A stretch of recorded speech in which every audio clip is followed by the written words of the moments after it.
What's up, guys? I'm Vortac, and welcome back to Wurm Unlimited.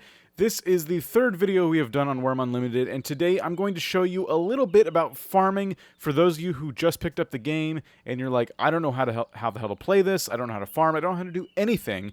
I thought maybe I can try and help you. I've started farming a little bit in Wurm because one of the guys in our group here isn't too much of a fan of farming for themselves, or for any of us. So I decided, okay, well, I'll plant some things. I'll give it a try. And I've decided today to share that experience with you. Now, you're going to learn here in a second why farming is so important in Wurm, because the alternative to farming is not too fun. So first things first, you should probably get yourself a nice patch of land like I have here before me. This is just a big-ass dirt patch. It just has to be dirt. These rocks will disappear. They're kind of decorative, and as you plant crops over them, they just kind of go away, so nothing to worry about there. And then what you need to do is get some seeds to plant. So in order to do that, if you don't have anything, I have a ton of stuff to choose from, but if you don't have anything, if you're just brand new to the game, you need to find yourself some tall grass. You come into the tall grass and you go ahead, right click, hit nature, and you can either forage or botanize. Either of these will give you farmable resources. So I'm going to hit forage, and it looks like we are getting some. Oh, a pumpkin. Perfect. That's what I'm going to plant today, so that's good. We can also botanize the land for some like seasonings and spices and things like that. I hit forage again though, so that doesn't do us any good. I got some wemp plants. Those are for making rope. I actually planted a whole bunch of those today. Let's hit botanize. Botanizing seems to give us different kind of warning. And I can't, you know what, before I say you can farm whatever you botanize, I'm not too sure about that. I've never actually planted parsley or anything like that you get from botanizing. Some rosemary. So for all I know, that could be totally false. Today we're planting pumpkins. So there we go. Now you understand how to get yourself your first things you need to plant. And with that, you're going to want to go ahead and start farming, and all I have here is a pumpkin. Now, you can't very well shove a pumpkin into the ground. You can shove an onion into the ground. You can shove a potato into the ground, but only certain things in Wurm let you do that. In others, you need to actually harvest the seeds from them.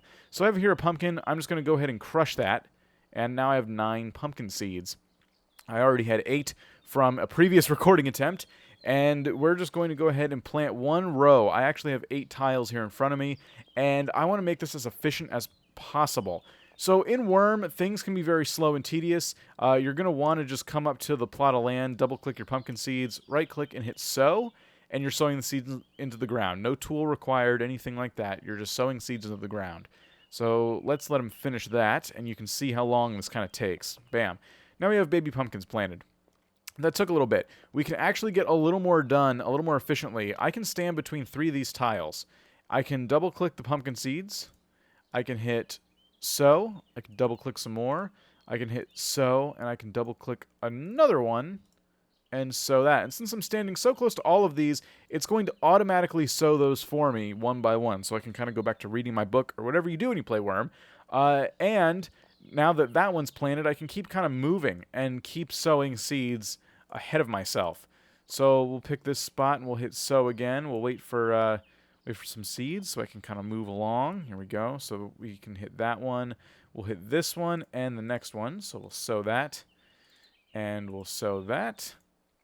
So easy enough. This is the basics for farming. It doesn't take a whole lot of time. A little bit of patience. And honestly, before anyone taught me how to do this, I really didn't know how. Not that it's very complicated. Most things in Wurm are kind of like this, where you have to double-click the thing and right-click the other thing, and that's how you do it. So there we go. Now we're going to have a nice row of pumpkins, and on our server in particular, it's going to take about 6 to 8 hours for them to become fully grown. On Wurm Online, it's a little bit slower, about 2 to 3 real-time days. So for us, 6 to 8 hours from now, they'll be grown. But as they grow, you can tend to them, and tending to them gives you better quality. It yields more for your crop. And you kind of see here, as you look at these, how the lines are all angled like that.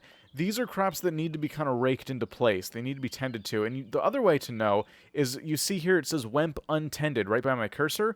You can also examine, and you see a farmer's field growing wemp. A few green blades pop out of the ground. It could use a touch from a rake or another farming tool. So we're going to take out the rake. which I have in here right there. We can double click that and we can just go ahead and, oh, we can harvest them already. We don't want to do that. We want to hit farm, and that's going to tend to our crops. And you can see they kind of straighten out after that. So same thing as planting seeds. You can just kind of go along and hit farm, and as you complete them, you know, we're just farming. Don't accidentally hit harvest. It's way too early. So yeah, kind of like that. Nice and easy. And once I do all of these, I'm going to find myself with a much better yield after the crops are fully grown. So that's pretty cool. Now, you know how to do all the in-between. Obviously, harvesting with a rake is pretty much the way to go. I can harvest right now if I don't want much, but the crops will say when they're fully grown. Wemp here is used for making ropes. Cotton is planted next to it, and then wemp again. Cotton's used for planting, like, or, you know, making clothing and stuff like that. Pretty obvious. So I'm planting things that are a little more utility-based for crafting in our village. We have tons and tons of food. If I come over here, you can see just a crazy amount of food in our food bin. So we're fine. I don't need to be making any food right now. We're good. But yeah, that's basically farming in a nutshell. All you need to do is plant your crops and come back a few hours later, make sure they need, you know, if they need tending to go ahead and tend to them. It's not the end of the world if you don't. There's a lot to do in Wurm, and kind of farming and then forgetting about it and taking a boat trip somewhere might be the way to go. But if you're around the village, hey, tend to your crops and get yourself the best worm farm you can have. So there you go. There's farming in a nutshell for those of you who are new to the game. That's all there is to it. It's probably one of the easiest skills to master, if you ask me. So thank you so much for watching. If you enjoyed, be sure to hit like on the video. And before you go, guys, let me know in the comments if the quality of this video is a little bit better, aside from just the frame rate. I'm recording with OBS because Fraps has been giving me a little bit of trouble lately, and I thought I would try recording with a different system. So let me know. I'm curious about your feedback on that too. Thank you again, and I will see you next time.